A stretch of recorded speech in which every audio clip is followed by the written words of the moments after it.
प्रधानमंत्री नरेंद्र मोदी आज शाम 4 बजे राष्ट्र को संबोधित करने वाले हैं। प्रधानमंत्री का ये संबोधन ऐसे समय में हो रहा है जब देश कोविड-19 महामारी के चलते लॉकडाउन में ढील के अनलॉक 2 में प्रवेश करने जा रहा है, जिसके लिए केंद्रीय गृह मंत्रालय ने सोमवार रात दिशा निर्देश जारी कर दिए हैं।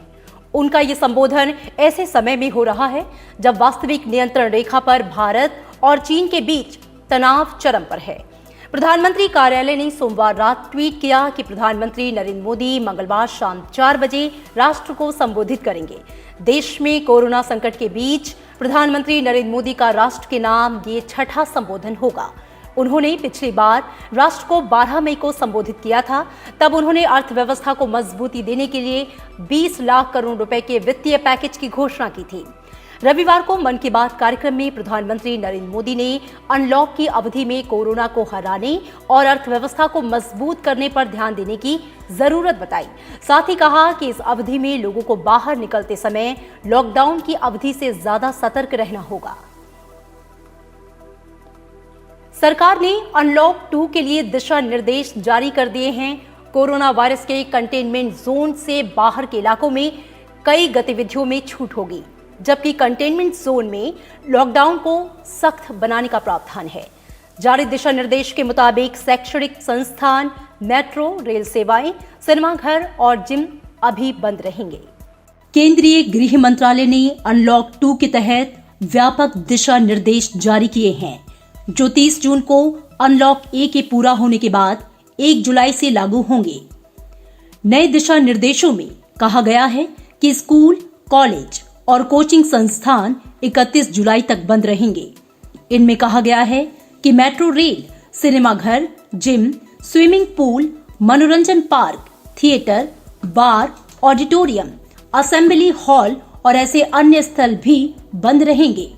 इसी तरह सामाजिक, राजनीतिक, खेल, मनोरंजन, शिक्षण, सांस्कृतिक, धार्मिक कार्यक्रम और अन्य बड़े कार्यक्रमों को भी अभी मंजूरी नहीं मिलेगी। कंटेनमेंट जोन के बाहर केंद्र और राज्य के प्रशिक्षण संस्थानों को 15 जुलाई से कार्य करने की अनुमति दी जाएगी, जिसके लिए कार्मिक और प्रशिक्षण विभाग की ओर से जल्द ही एसओपी जारी की जाएगी। नई गाइडलाइंस में राज्य और केंद्र शासित प्रदेश को कंटेनमेंट जोन के बाहर बफर जोन की पहचान कर सकते हैं, जहां नए मामले आने की संभावना है। गृह मंत्रालय ने कहा कि क्षेत्र में कोरोना की स्थिति के हिसाब से दुकान खोलने की अनुमति दी जा सकती है, लेकिन एक समय में 5 से अधिक लोगों की उपस्थिति नहीं रहनी चाहिए। इसके अलावा सभी के लिए शारीरिक दूरी के नियम का पालन करना होगा। साथ में सरकार ने सुझाव दिया है कि अस्वस्थ व्यक्ति, 65 साल से अधिक के लोग, गर्भवती महिलाएं और 10 साल से कम उम्र के बच्चे घर पर ही रहें। दिशा निर्देशों में कहा गया है कि घरेलू और अंतर्राष्ट्रीय यात्री उड़ानें जो अभी सीमित रूप से जारी हैं, का चरणबद्ध तरीके से विस्तार किया जाएगा। कोविड-19 के प्रसार को रोकने के मद्देनजर राज्यों, केंद्र शासित प्रदेशों को स्वास्थ्य एवं परिवार कल्याण मंत्रालय द्वारा जारी दिशा निर्देशों पर विचार करने के बाद इन क्षेत्रों का चिन्हीकरण सावधानी से करने की आवश्यकता है। रात्रि कर्फ्यू में कोई ढील नहीं दी गई। रात 10 बजे से सुबह 5 बजे तक रात्रि कर्फ्यू लागू रहेगा। इस दौरान लोगों की आवाजाही पर रोक रहेगी। जरूरी गतिविधियों और कुछ अन्य को छूट दी गई है। इसके अलावा सरकार ने कोरोना वायरस के बढ़ते संक्रमण को रोकने के लिए सार्वजनिक स्थानों, कार्यस्थलों और परिवहन के दौरान मास्क पहनना अनिवार्य कर दिया है। आरोग्य सेतु ऐप के इस्तेमाल को प्रोत्साहन देना जारी रहेगा। शादी में अतिथियों की संख्या 50 से ज्यादा नहीं होगी। वहीं अंतिम संस्कार के कार्यक्रम में 20 से अधिक लोग शामिल नहीं होने चाहिए। सार्वजनिक स्थलों पर थूकना दंडनीय अपराध होगा।